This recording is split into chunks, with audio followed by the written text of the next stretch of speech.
할렐루야. 저는 이런 말을 합니다. 2등도 3등도 괜찮다고 저는 얘기합니다. 그래서인지 우리 아이들이 1등을 못하는 것 같더라고요. 그런데 절대적인 게 하나 있습니다. 3류는 되지 말라고 합니다. 뭐 똑같이 3등이나 3류나 비슷한 것 같잖아요, 숫자상으로 보면은. 그런데 엄청난 차이가 있습니다. 1등이냐 2등이냐 3등이냐 그 등은 뭐냐, 등급을 말하고 있고 순위를 말하고 있고 거기에 경쟁력이 있습니다. 근데 1류다 2류다 3류다는 류에는 뭐냐, 가치를 말하고 있습니다. 질적 가치를 좀 말하고 있는 거예요. 그러니까 3류는 여러분 질적으로 가치가 형편없다는 얘기입니다. 그래서 요 얘기 등수하고 류는 다음 주에 좀 더 얘기를 더 나누도록 하겠습니다. 근데 오늘날 이 세상은 그래요. 오직 1등만을 추구합니다. 1등이 아니면 기억도 못해요. 오직 1등입니다. 2등도 기억을 못합니다. 근데 그렇게 해서 1등 했습니다. 1등을 했는데 그의 삶을 보니까, 그 사는 꼴을 보니까 1등처럼 살아가는 것이 아니라 3류 인생으로 살아가는 것을 우리는 주변에서 많이 보았습니다. 물질로는 1등을 했습니다. 근데 그 인생은 아주 3류 4류로 살아가는 것을, 그래서 저희 새날교회는 1등보다도 2등보다도 3등을 할지라도 1류처럼 살아가는 새날교회 되시기를 주의 이름으로 축원합니다. 오늘 티셔츠 입고 예배 드리는 마음이 좀 어떠세요? 아주 편하세요? 아니면 조금 어딘지 좀 불편하세요? 편해요?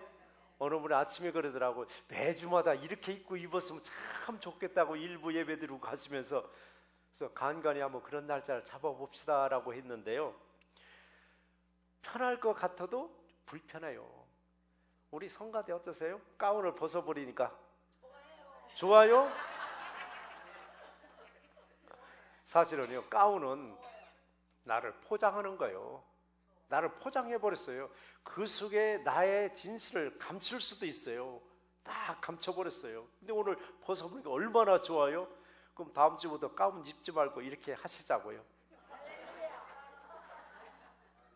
저도 교회 역사 15년 만에 이렇게 자유스러운 복장으로 주일 예배 강단에 서긴 저도 참 처음입니다. 하지만 하나님은 우리의 외모를 보시지 않냐고, 어디 보신다고요? 우리의 중심을 보신다고 말씀하셨습니다. 우리가 외모는 티셔츠일지라도, 티셔츠도 브랜드도 없어요. 이게 뭐 여러분들이 입고 있는 마크, 그 좋은 마크도 아니에요. 마크는 뭐냐, 새날 장로교의 마크밖에 없어요. 그래도 이게 자랑스러운 거예요. 왜? 우리 전교인이 이걸 입을 수 있고 이걸 입고 예배 드릴 수 있다는 게 얼마나 좋으냐고요. 우리가 티셔츠를 입었을지라도 우리의 중심은 오직 예수께로만 향하는 저와 여러분이 된 줄 믿습니다.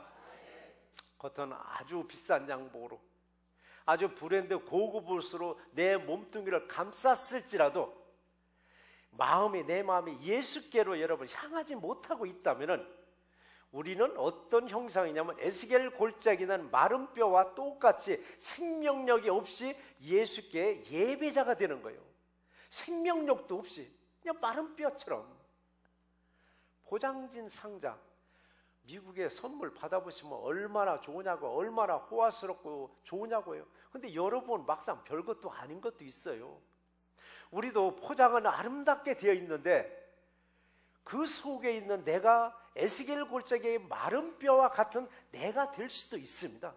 그래서 포장과 안의 내용물이 같아야 여러분의 인격이 밖에 나가서라도 참 손색이 없이 참 사람 됐어, 이런 소리를 들을 줄 믿습니다. 자, 오늘처럼 비록 겉은 우리가 소박하지만은, 우리 겉은 얼마나 소박하지만은 우리 마음은 누추하지 않죠. 오히려 여러분의 마음은 화려한 줄 믿습니다. 그렇다고 결코 화려하다고 사치스럽지도 않잖아요. 이렇게 입고 예배 드린다고 여러분 신령하지 못할까요? 여러분 절대 그렇지 않습니다. 예배자들의 예배 복장은 시대에 따라서 계속 바뀌고 있습니다. 시대에 따라서 계속 바뀌는 거예요. 하나님이 너는 예배자는 이렇게 입으라라고 옷을 정해준 일이 없어요. 우리들 스스로가 언젠가부턴가 한국교회가 서양화돼서 주일날이면 양복을 입고 여자들은 양장을 하고 가야 이게 이제 예배자로서의 기본적인 자질인 걸로 생각했지만 한복을 입고 가면 또 어떠냐고요. 저도 한복 1년에 딱 한 번 내지 2번을 입는데요, 그걸 안 입다 입어보면 그렇게 쑥스럽고 그냥 땀이 진땀이 다 나더라고요. 익숙해지지 않았으니까. 우리가 이 티셔츠를 입고 계속 몇 번을 예배드리면 이게 익숙해져가지고 양복 입고 예배드리라면 오력을 불편하게 여기는 거예요. 오늘 우리가 비록 티셔츠를 입고 입을지라도 우리의 마음은 오직 하나님께로만 서 있는 줄 믿습니다. 자, 새날교회 문화는 어떤 문화라고 지난주에 제가 말씀을 드렸나 기억하세요? 소박하지만 누추하지 아니하고 화려하지만 사치스럽지 않은 그런 문화를 세우고자 합니다. 이 말은 제가 만들어낸 말이 아니에요. 역사적으로 볼 때는 백제 문화를 이렇게 말을 한 거예요. 백제 문화를. 한국의 나의 유산 답사기를 쓰는 유흥윤 교수가 백제 문화를 이렇게 평가를 했는데, 야, 그래, 참 그렇다. 우리 교회도 소박하지만서도 누추하지 아니하고 화려하지만서도 사치스럽지 않은 교회가 됐으면 좋겠다 싶어서 교회 문화를 이렇게 좀 만들어 나가고 있습니다. 그러나 우리가 정말 어떤 문화를 가졌든 오직 예수께로만 나가는 우리 새날교회 되시기를 주의 이름으로 축원합니다. 오늘 우리에게 주시는 말씀이 2가지를 주셨는데, 첫 번째 말씀이 신령한 교회를 세워라. 신령한 교회를 세워라. 아니 뭐 누구든지 신령한 교회를 세우고 싶지 신령치 못한 교회를 세우고 싶은 교회가 어디 있겠느냐고요. 근데 우리는 신령하다는 뜻을 잘 이해를 하셔야 돼요. 우리 신령하다면 아무개 뭐 목사님 신령해, 아무개 권사님 신령해 하면은 대략 뭐를 연상해요? 은사를 생각하더라고요. 누구를 병 고쳐줬다, 누구 뭐 예언을 잘해줬다, 뭐 은사적으로 생각하는데, 여러분 은사적으로만이 신령한 게 아니에요. 저와 여러분 안에 하나님의 성령의 전이 세워졌느냐, 세워진 사람이 여러분 신령한 집으로 세워진 거예요. 세워진 사람만이. 오늘 5절에서 그랬죠. 너희도 산돌같이 신령한 집으로 세워지고 라고 했습니다. 산돌과 같이 신령한 집으로. 이 말씀처럼 건물 교회가 세워지기 전에 먼저 내가 산돌과 같은 신령한 하나님의 성전으로 세워져야만 합니다. 그래야 눈에 보이는 이 건물 교회 안에는 수많은 교회들이, 오늘 여러분 한 분 한 분이 교회예요. 오늘 수많은 교회들이 모여서 하나님의 말씀으로 채우고 다시 우리로 흩어집니다. 여기서 먹고 마시고 일주일 내내 안 계시는 거예요. 오늘 말씀을 충만히 듣고 다시 흩어지는 겁니다. 채워지면 흩어지게 돼 있어요. 그래서 교회를 에클레시아라고 말하잖아요. 그럼 에클레시아는 뭐냐? 모여서 신령한 말씀으로 체험 받는 곳이에요. 신령한 말씀으로 체험을 받았으면 다시 흩어져야 되는데, 노아의 방주 마냥 똘똘 뭉쳐져서 밖으로 나가질 않으려고 그래요. 왜 안 나가려고 하는가 했더니, 여러분은 음식을 맛있게 막 먹는데 야 그만 먹고 일어나자 나가자 하면은 여러분 기분이 어때요? 씁쓸한 거예요. 이거 마지막 먹어야 되는데 먹다 마는 사람한테 야 그만 먹고 나가자 하면은 마치 그것과 똑같은 거예요. 하나님의 교회에 와서 하나님의 영적인 음식을 풍족하게 먹었을 때는 흩어지지 말자고도 흩어지는데, 이게 그렇지 아니니까 모여서 뭐가 돼요? 잡담이 되더라고요. 수다가 돼버리더라고요. 근데 또 잘 먹어도 소화시키기 위해서 수다는 떨으셔야 돼요. 그래서 우리가 2층 카페 잘 만들어 놨잖아요. 영적으로도 육적으로 풍족하게 드시고 또 올라가서 또 세상 얘기도 서로 나누고 한 주간 안부도 서로 물어보고 얼마나 좋으냐고요. 근데 여러분 영적으로 굶주린 채 모이면은요 쌍소리가 나가게 되었고 막말이 나가게 되더라고요. 그러면은 여러분 옆에 있다가 이분이 영적으로 배고프구나, 허기지니까 지금 헛소리 하시는구나라고 여러분 여기시고 이해 좀 해주시기 바랍니다. 그런데 저희 교회는 그런 분이 한 분도 없어서 제가 얼마나 은혜스러운지 모르겠습니다. 이렇게 모여서 말씀을 듣고 그 다음에 뭐라고 있어요? 에클레시아 다음에 디아스포라라고 있습니다. 디아스포라, 흩어지는 거예요. 흩어지는 거예요. 어디로 흩어져요? 여러분의 삶 속으로 흩어지는 거예요. 여러분의 가정으로도 가고, 여러분의 직장으로 가고, 여러분의 학교로도 가고, 각 곳에 가서 내가 풍족히 먹었던 걸 다시 가서 전파하는 거예요. 바로 이게 바로 에클레시아와 디아스포라가 잘 조화를 이루어지는 교회가 건강한 교회로 이루어져 나가는 거예요. 그런 교회가 되기를 주의 이름으로 축원합니다. 그래서 신령한 집이란 뭐냐? 내가 말씀을 붙잡고 바로 섰을 때 내 안에 누가 계세요? 예수 그리스도가 계시는 거예요. 오직 예수님 말씀이 내 안에 충만하게 채워졌다는 뭐냐? 예수님이 보내신 성령이 내 안에 지금 충만한 상태인 거예요. 이런 때 신령한 집으로 내가 세워진 겁니다. 신령한 집으로. 그러므로 건물교회가 세워지고 조금씩 성장하면서 신령한 모습을 계속 간직하고 있을 때 더 견고하게 튼튼하게 뿌리를 더 깊이 내릴 수가 있는 거예요. 여러분 우후죽순이라는 말을 들어보셨을 거예요. 우후죽순. 비가 온데 대나무 밭에 가보면 막 여기저기서 막 정신없이 그 대나무 순이 땅을 뚫고 올라오는 걸 우후죽순이라고 말을 하고 있습니다. 이와 같이 오늘날에도 수많은 교회들이 세워지고 얼마 못 가서 흔적도 없이 또 사라지곤 해요. 저희 새날교회 15년이라는 역사 가운데서 보면은 우리 교회 주변에도 많은 교회들이 반짝반짝 세워졌다가 오늘날 살며시 없어지는 교회 수없이 우리는 눈으로 보아왔습니다. 그래도 새날교회는 그들의 어떤 영향도 받지 않냐고 그저 급하지도 않게 조급하지도 않게 뛰지도 않고 달리지도 않고 그저 성급하지도 않게 천천히 걸어서 오늘 이 순간까지 왔습니다. 사람들은 그래요. 이런 말을 하면 목사가 충청도 양반이라서 그렇게 천천히 가는 모양이죠. 그래서 아니더라고요. 화급하게 성급하게 달려간다고요. 일이 다 진행될 것 같으면요 죽기 살기로 달리면 돼요. 그런데 목회는 죽기 살기로 달린다고 되는 건 아니더라고요. 긴 안목으로 보다 보니까 우리는 마라톤 선수와 똑같아요. 우리 인생이 마라톤 인생입니다. 단거리 선수 100m 뛰는 사람한테 마라톤 선수처럼 뛰라면은 100m 뛰고 그냥 주저앉게 돼 있습니다.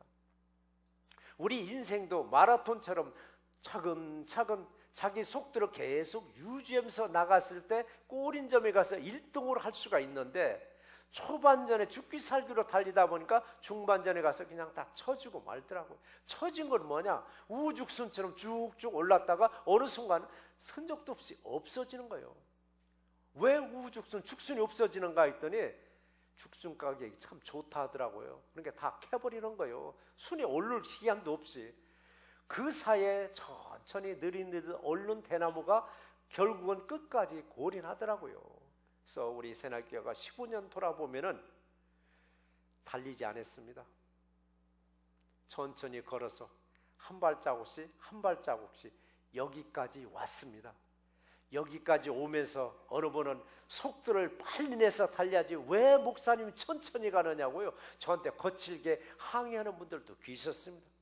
그리고 나면 이 속도가 안 맞으니까 막 저보다 앞서 나가더라고요.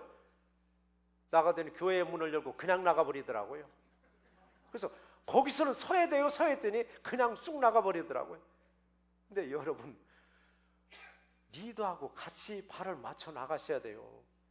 제가 좀 천천히 가면 같이 천천히 가고 제가 좀 빨리 가면 좀 같이 가야 되는데 어느 분은 그냥 막 바쁘다고 확 달려가는데 좀 천천히 가요. 천천히 가면 이런 때 물 들어왔을 때 패져 나가야 되지. 언제 패져 나가느냐고 뛰더니 결국은 가다 고꾸라지거나 아니면 그냥 문 밖으로 튀어나가고 말더라고요.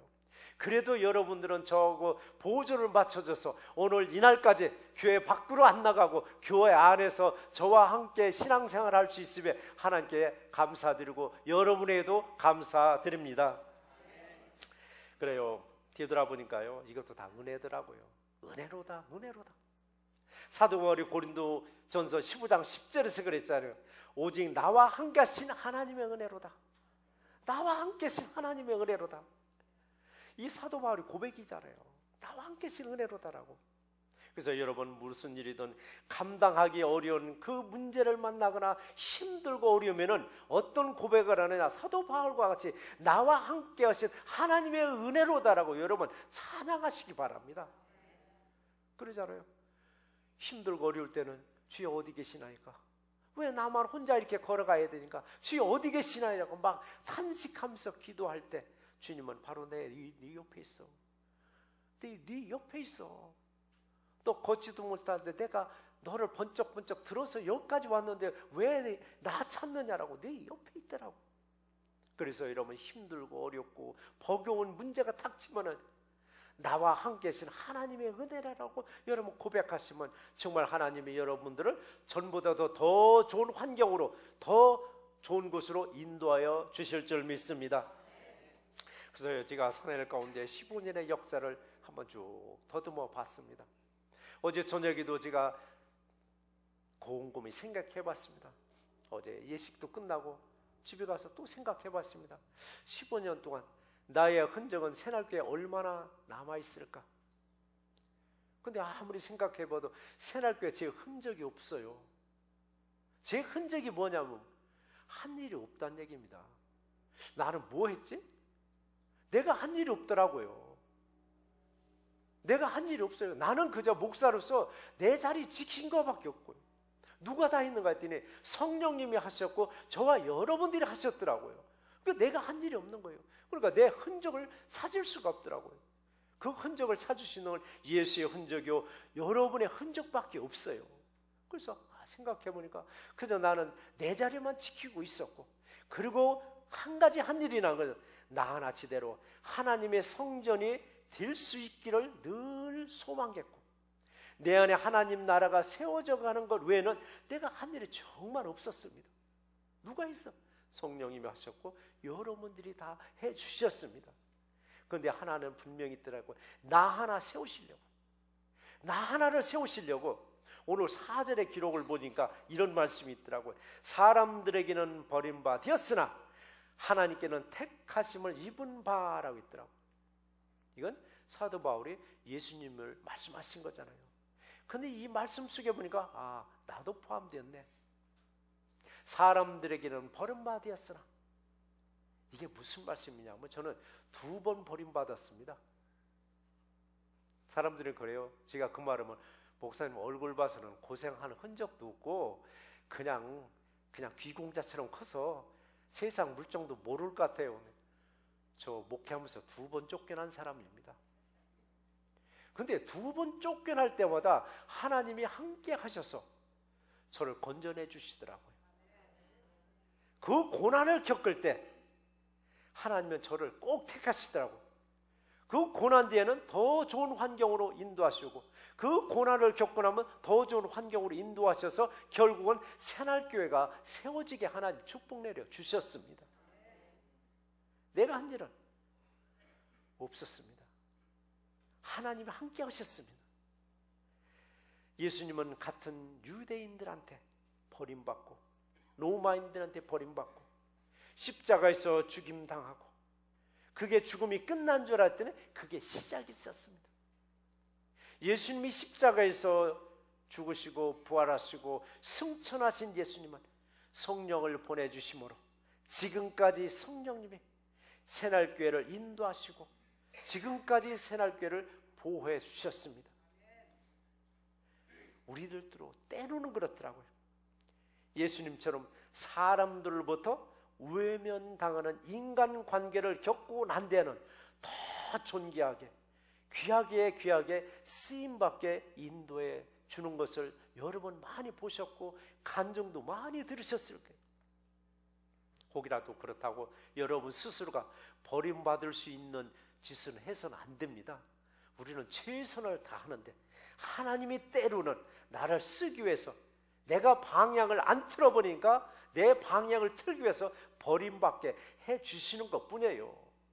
지금까지도 그리고 앞으로도 오직 나와 함께 하신 하나님의 은혜로 성도 한 분 한 분이 신령한 교회를 세워나가기를 주의 이름으로 축원합니다.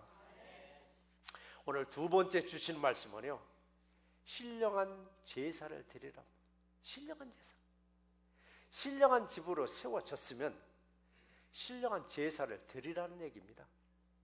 여러분, 내가 신령하면은 아무리 누추한 곳일지라도 신령한 예배를 드린 것이에요.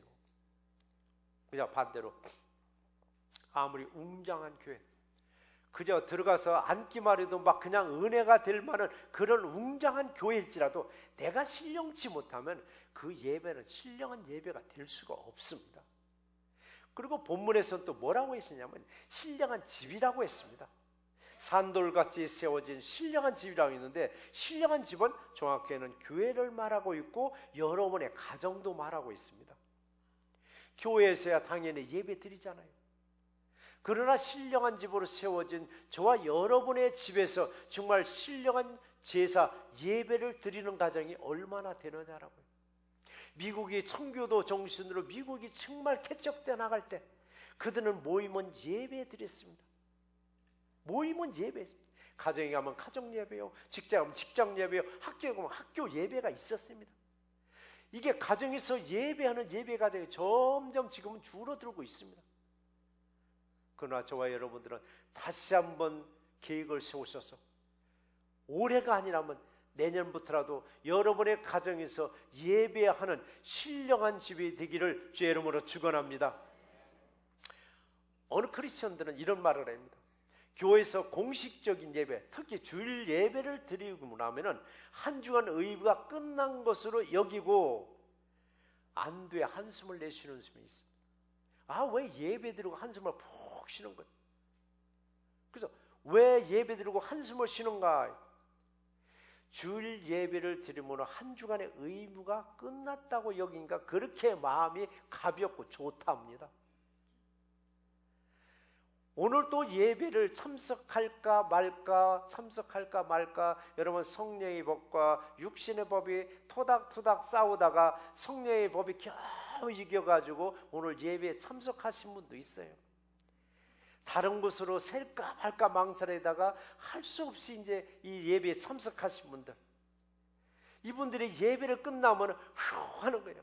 왜 그랬대? 무슨 훈련을 끝낸 것처럼 아주 마음이 가볍대요. 이제는 한 주간은 마음 놓고 널널하게 살아도 된다는 얘기예요. 오늘 예배를 드렸으니까. 여러분, 예배는 의무가 아닙니다. 예배는 의무로 드리는 게 아니라 예배는 당연하게 여러분 드리는 거예요. 근데 당연한 것을 드리고도 스스로가 의무를 다한 것으로 생각하는 거예요. 예배는 목사를 위해서 드리는 게 아닙니다. 하나님을 위해서 드리고 여러분들 위해서 드리는 게 예배예요. 예배 잘 드리고 망했다는 사람 없습니다. 예배 잘 드리고 망했다는 사람은 한 명도 없습니다. 여러분, 예배는 신령과 진정으로, 즉 신령한 예배자가 될 때 주님은 잊지 아니하시고 예배자들을 기억하시는 거예요. 왜 예배자들을 기억하시는 줄 아세요? 어째서 예배자들 기억하실까 했더니 하나님이 찾고 계시는 사람이 누구냐? 예배자요.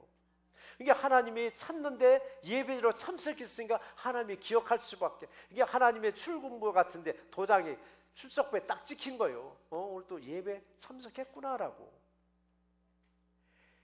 예배자를 찾는다라고. 2016년도 저희 새날 장로교회 표가 뭔지 아세요? 주보 첫머리에 나왔습니다. 주보 첫머리에. 하나님이 찾는 사람이 되자. 우리 금년에는 하나님이 찾는 사람이 되자. 하나님이 어떤 사람을 찾는가? 요한복음 4장 23절 말씀처럼 예배하는 자를 찾는다고 말씀하셨더라고요. 성경 어디에도 예배자를 찾는다는 규정은 다 그 한 구절입니다.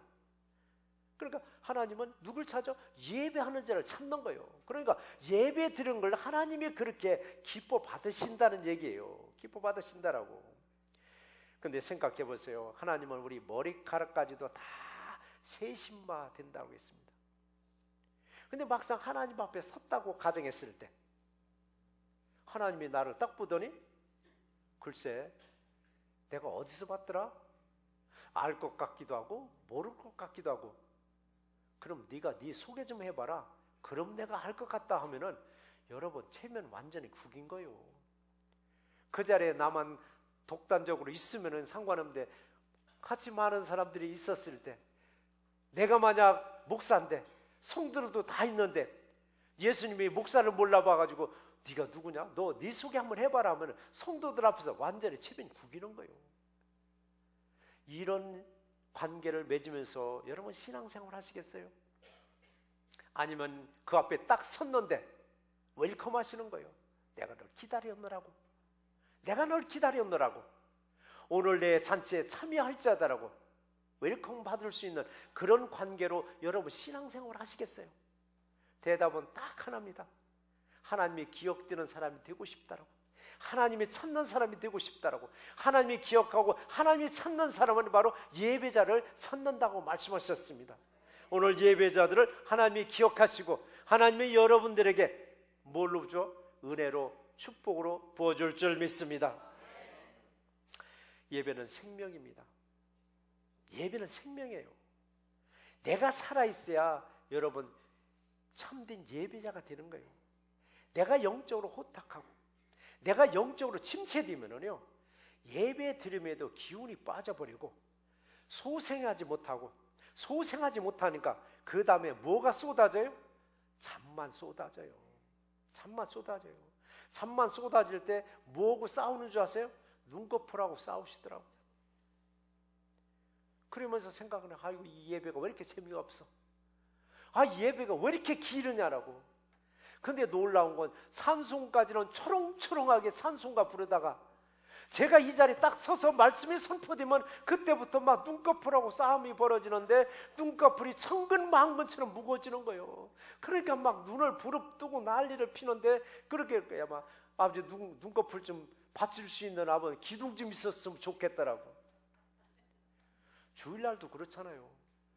6일간 일하는 분들이 이민자들이 얼마나 많으냐고요. 주일날에도 아주 늘어지게 자야 되는데 좀 더 자자, 좀 더 눕자 하는데 이걸 이기고 전에 왔으니까 얼마나 피곤하고 졸리냐고요. 그래서 제가요 조는 분들한테는 일절 얘기를 안 해요. 왜? 졸리다라고 교회 안 나오는 것보다는 와서 자는 게 훨씬 은혜가 되더라고요.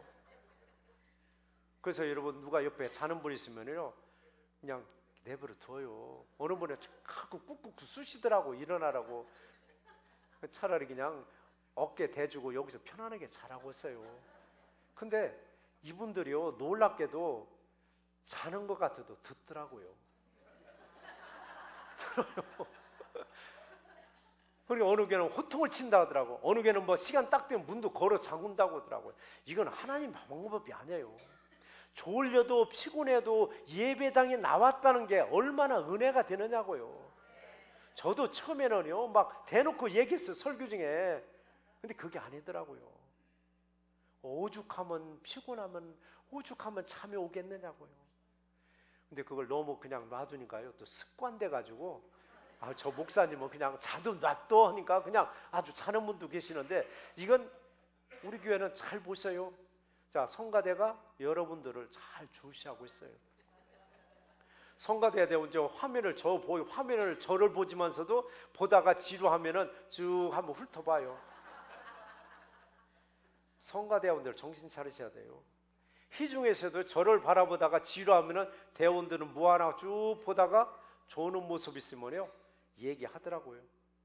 아무개는 예배 태도가 참 안 좋아. 아무개는 예배 태도가 참 좋아. 서로가 지금 견제하고 있는 상황이니까 정신 차리셔야 돼요. 저는 괜찮아요. 졸든지 뭐 주무시든지. 그렇지만은 서로가 보고 있고 하나님이 보고 계셔요. 하나님 보고 계셔요. 여러분, 마음이 다치면은 귀는 다치게 돼 있습니다. 귀가 다치면 눈도 딱 다쳐요. 눈도 다치면은 입도 다치더라고요. 귀 다치고 눈 다치고 마음 다치면요, 입이 어떻게 딱 다물고 다니는 거예요. 화난 사람처럼. 근데 마음이 활짝 열리면요, 어떤 말이든 은혜스럽게 들리는 거예요. 어떤 말이든. 오늘 시간에도 마음이 활짝 열려서 지가 혹시라도 은혜스럽지 말을 아니할지라도 여러분 은혜로 받아주시기 바랍니다. 이렇게 은혜가 될 때 여러분의 이익이에요. 내가 이익을 얻는 게 여러분의 유익입니다. 여러분이 은혜 받는다는 것이. 그런데 내가 은혜를 안 된 상태에서 여러분 예배 드리니까 신령한 예배가 안 되는 거예요. 마지못해서 의무적인 예배를 드리는 거예요. 그러니 신령하고 거룩한 제사장이 될 수 있느냐고요. 어렵잖아요. 분명 내가 예수께 나왔어요. 예수께 나와서 예수를 만나고 돌아가야 되잖아요. 근데 예수를 못 만나고 그냥 돌아가는 거예요. 그래도 여러분 예수님을 못 만나고 돌아갈지라도 은혜로다, 은혜로다, 주의 은혜, 한량없는 주의 은혜로라라고 여러분 찬송하며 가면은 가다가 예수님 만나 주셔요. 너는 그래도 예배 중에 나를 못 만나고 갔지만 가면서도 그래도 그 은혜로다, 은혜로다, 주의 은혜, 한량없는 주의 은혜라도 너 찬송하는 그 모습이 내가 감격스러워서 내가 너 만나주마라고 만나고 하는 거예요. 여러분, 예수님은 항상 우리 곁에 계시고 우리 안에 계셔요. 근데 내가 은혜가 떨어지면 주여 삼창만 불러대는 거예요. 주여 삼창. 그럼 주님은 기 안 먹었어. 천천히 얘기, 살살 얘기 다 들어오라고. 여러분, 주님은 항상 저와 여러분들하고 함께 계십니다. 여러분의 집에서도, 여러분의 직장에서도, 여러분의 학교에서도, 사업장에서도 항상 주님이 여러분을 도와줄 줄 믿습니다. 신령한 제사장은 신령한 제사를 드려야 됩니다. 어디에서? 이제는 교회보다도 여러분의 각 가정에서 예배 드리는 가정은 제사장의 사명을 잘 감당하는 거예요. 그러나 예배를 소홀히 한다면 제사장의 직무유기입니다. 직무유기. 꼭 그걸 알아주시기 바랍니다. 금년도에는 하나님이 찾는 사람이 되자라고 표를 하나님이 주시더라고요. 내년도 걸 미리 주시더라고요. 내년도 무슨 말씀을 주라 했더니 가족에서 예배 드리라라고. 올해는 내가 찾는 사람이 돼서 내가 너희를 찾았으니까 내년에는 찾았으니까 가정에서 예배 드리라고. 아마 내년도에 아마 표가 아마 이제 가정 예배가 나올 것 같아요. 중간에 이제 앞으로 6개월 나왔으니까 하나님이 어떻게 주실지는 모르지만은 현대는 만민 제사장 시대입니다. 그래서 에클레시아라고 하잖아요. 각자의 환경에서 활동하시던 제사장들이 이 건물교회에 모여서 말씀을 충전하세요. 그리고 다시 디아스포라, 각자의 삶의 터전에서 제사장의 역할을 잘 감당하시기를 주의 이름으로 축원합니다. 말씀을 정리해 보겠습니다. 자, 새날교회 15년 동안 과연 예수님의 뜻을 이루고 있었는가? 새날교회 15년 동안 사람의 뜻을 이루고 있지는 않았었던가? 이걸 누가 할까요? 저도 잘 몰라요. 여러분도 몰라요. 오직 하나님은 알고 계세요. 그래도 하나님 앞에 밉보이지 않았으니까 그저 15년 동안 무해무덕하게 오늘까지 올 수 있도록 또 하나님께 감사하면서 하나님께 그래도 뜻을 그래도 이뤄놨나 보다. 뜻이 아니면 하나님 문 닫게 하더라고요. 뜻이 아니면 떠나게 하시더라고요. 그래도 뜻을 이뤘구나라고. 많이는 못 이뤘어도 그래 뜻을 이뤄가고 있구나 해서 늘 하나님께 감사하고 또 그 뜻을 이루기 위해서 같이 통역해 주신 여러분들에도 참 감사드립니다. 여러분, 우리는 사람의 눈치는 얼마나 빠끔하냐고요. 사람 눈치는 이제 막 백단이 돼버렸더라고요. 이제 사람 눈치는 여러분 조금 뭐 제로가 될지라도 하나님 눈치는 좀 살피면서 살아가자고요. 하나님 눈치 살피는 게 뭐냐? 내가 무슨 일을 할지라도 하나님의 눈치를 살피는 게 뭐냐? 기도해보고 하자 얘기요. 벌썩 그냥 일을 저지르지 말고 그저 하나님 앞에 기도해보고 하나님의 용에 어떨까? 이래도 될까? 하지 말을까? 그러다 하나님이 그냥 딱딱 음성 주시면 얼마나 좋으냐고요. 그런데 여러분 세미하게 우리에게 음성을 주시고 아니면 환경을 통해서 사람을 통해서 꼭 응답해 주셔요. 이걸 무시해버리니까 사람의 눈치만 발달돼 버리더라고요. 이제는 새날교는 하나님의 눈치가 발달돼서 여러분의 삶 가운데서 하나님의 뜻을 이뤄나가기를 주의 이름으로 축원합니다. 귀에 오실 때 여러분 새날교의 방향으로 잘 잡으셨죠? 여러분 길치들이 있더라고요. 집을 잘못 찾거나 교회 잘못 찾거나 하지 않냐고. 그래도 주일날이면 정확하게 새날교회로 찾아오시고 집에 가서도 그냥 다른 길로 안 가고 내 집으로 정확하게 찾아갈 수 있다는 게 이게 하나님의 은혜더라고요. 15년 동안 돌이켜보니까 그저 다른 방향으로 안 가고 오직 예수께로 방향을 정해서 흔들림 없이 사랑과 은혜 가운데서 보냈습니다. 앞으로 또 15년도 오직 예수께로만 방향을 잡아서 사랑과 은혜로 저와 여러분들이 함께 나가시기를 주의 이름으로 축원합니다. 하나님 아버지 감사합니다. 15년을 돌이켜보니 이제 하나님께 감사할 뿐입니다. 15년의 세월 동안에 이 교회에서 목회자의 흔적은 찾아볼 수가 없고 오직 예수의 흔적이요 오직 수고하고 헌신한 성도님들의 흔적만 찾아볼 수 있었습니다.